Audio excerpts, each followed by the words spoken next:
Ankara की hustle and बसल के बीचों बीच एक जगह है जिसका नाम है हमामानू। ये यहाँ का इनका एक डिस्ट्रिक्ट है आल्तिंदा, उसके अंदर एक जगह बनी हुई है जिसका नाम इन्होंने रखा हुआ है हमामानू। इसकी हिस्ट्री बेसिकली थोड़ी सी ये है कि 1920s एंड 1930s के जो हाउसेस थे, अथॉरिटीज़ ने उनको लेके रिस्टोर किया है, रेनोवेशन की है और उनको एक ऐसी लुक दी है कि जब आप इसके अंदर फिरते हैं तो आपको लगता है कि जैसे आप लेट ऑटोमन एरा में फिर रहे हैं या आप ओल्ड अंकारा में फिर रहे हैं। इस जगह पे आप जहाँ भी जाएंगे आपको ओल्ड अंकारा का स्ट्रक्चर नज़र आएगा, ओल्ड ऑटोमन एरा का स्ट्रक्चर नज़र आएगा, बहुत ही खूबसूरत रेस्टोरेंट एंड कैफ़ेज़ नज़र आएंगे, प्यारी प्यारी स्ट्रीट्स नज़र आएंगी, थोड़ा बहुत बाज़ार नज़र आएगा। इसको घूमने का अपना ही एक मज़ा है क्योंकि जब आप अंकारा में आते हैं तो अंकारा में बहुत हसल एंड बसल है। Ankara is a kind of a big metro cities, यहाँ पर आपको ब्रिजेस नज़र आएंगे, स्काई स्क्रैपर्स नज़र आएंगे।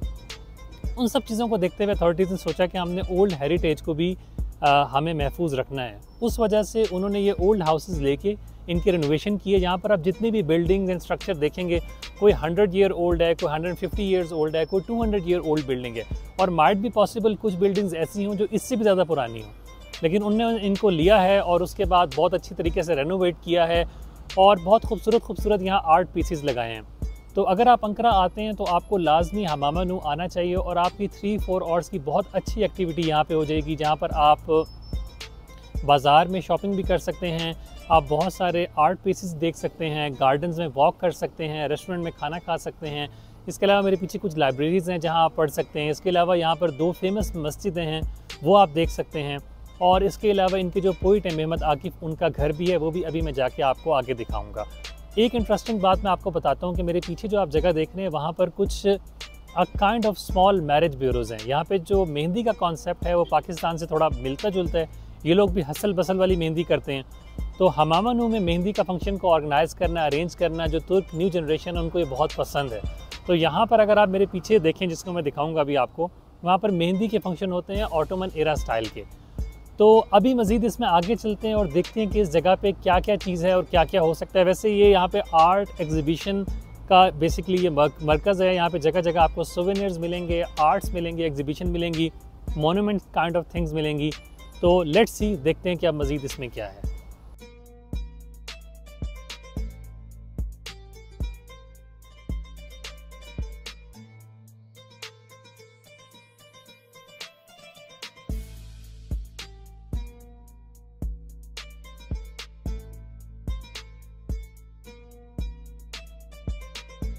इस एरिया में जब आप एंटर होंगे तो स्टार्टिंग में, जैसे कि मैंने आपको बताया कि यहाँ पे ब्यूटीफुल गार्डन्स हैं जिसमें आप वॉक कर सकते हैं।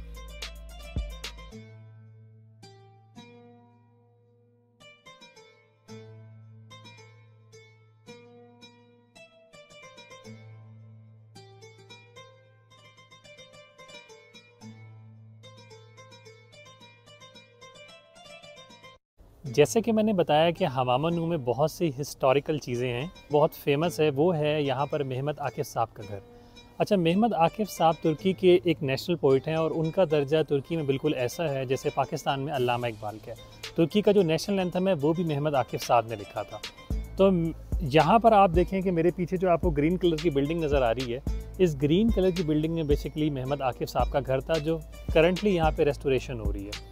और मैंने जैसे आपको इंट्रो में बताया कि यहाँ पर कुछ मसाजिद भी हैं, उन मसाजिद में से एक मस्जिद ये है मनु में। जैसे कि आपको मैंने बताया कि आप बहुत सारे रेस्टोरेंट फिर सकते हैं, कैफ़ेज़ घूम सकते हैं, साथ साथ आप हिस्ट्री से रिलेटेड बहुत सारी चीज़ें भी देख सकते हैं। जैसे कि मोहम्मद आकिफ़ साहब का घर है, जैसे कि 2 हिस्टोरिकल मस्जिद हैं, उनमें से एक मेरे राइट हैंड साइड के ऊपर है, एक सेंटर में है। और जब इनका घर के अंदर रेस्टोरेशन कंप्लीट हो जाएगी तो अथॉरिटीज़ ने बेसिकली ये लिखा हुआ है कि उसके अंदर फिर आप जा सकते हैं और जाके एक म्यूज़ियम काइंड ऑफ हाउस होगा जिसके अंदर जाके आप उनसे रिलेटेड जो बहुत सारी चीज़ें हैं वो भी आप देख सकेंगे। तो मज़ीद हमामानू को फिरते हैं और देखते हैं कि मज़ीद इसमें क्या क्या है।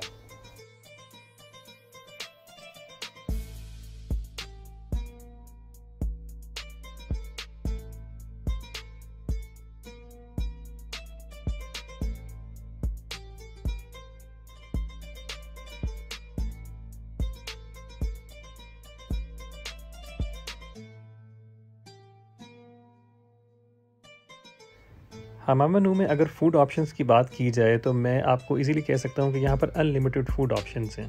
जैसे कि आपने फुटेजेस में देखा कि जिस बाज़ार, जिस गली, जिस स्ट्रीट से आप गुज़र रहे हैं वहाँ पर आपको restaurant and cafes and bars ये सब आपको नज़र आ रहा है। मोस्टली आपने देखा होगा तुर्किश कहवे जो बड़ा फेमस है, तुर्किश कॉफ़ी, उसके भी आपको स्टॉल्स बहुत सारे नज़र आ रहे हैं। इसके अलावा जितने इनके ट्रेडिशनल फूड, ट्रेडिशनल रेस्टोरेंट हैं जो कि फैंसी रेस्टोरेंट टाइप्स के हैं, वो भी नज़र आते हैं। यहाँ पर एक कैफ़े है, कैफ़े काइंड ऑफ थिंग है जो कि मुझे बहुत पसंद है, उसका नाम है कोचा तपे। और वहाँ पर उनकी एक डिश है जो कि मैं आपको हाईली रिकमेंड करूँगा, अगर आप हमामानू तुर्की जाएँ तो आप कोचा तपे में जाके इनका क्रिस्पी चिकन लाजमी ट्राई करें। मैंने क्रिस्पी चिकन बहुत सी जगहों से ट्राई किया है और मैं बेसिकली इस नतीजे पे पहुंचा हूं कि जो क्रिस्पी चिकन कोचा तपे का है हमामानू के अंदर, वो बहुत बेस्ट है और बहुत ज़बरदस्त है। वो खा के आपको पता रहेगा कि आपने बड़ा unique kind of crispy chicken खाया है जो कि better than any top brand से।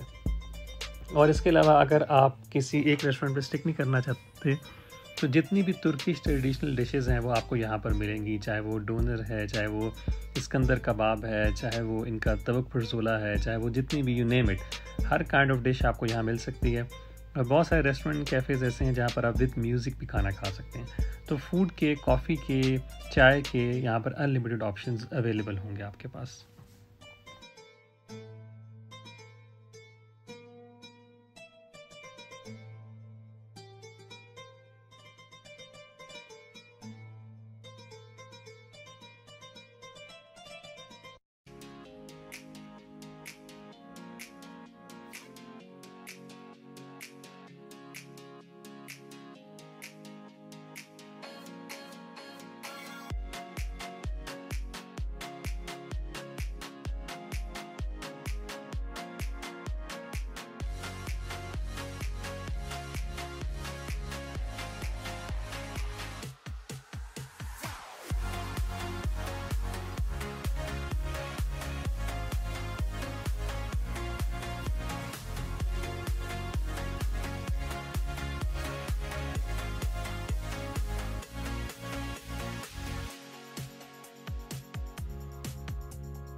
मामानू के बीच में आपको बहुत सारे छोटे छोटे से बाज़ार नज़र आएंगे जहाँ पर ख़वातीन ने जो है ना हैंड स्टिच कपड़े रखे हुए थे। और बेसिकली ना सिर्फ ये हैंड स्टिच कपड़े थे बल्कि बहुत सारे लॉकेट्स थे, उसके अलावा जो है ना ज्वेलरी थी और बहुत सारी ऐसी चीज़ें जो हाथ से बनी होती हैं वो यहाँ पर थी। तो इस तरह के छोटे छोटे बाज़ार भी आपको नज़र आएंगे जहाँ से आप बड़ी खूबसूरत चीज़ें जो है ले सकते हैं।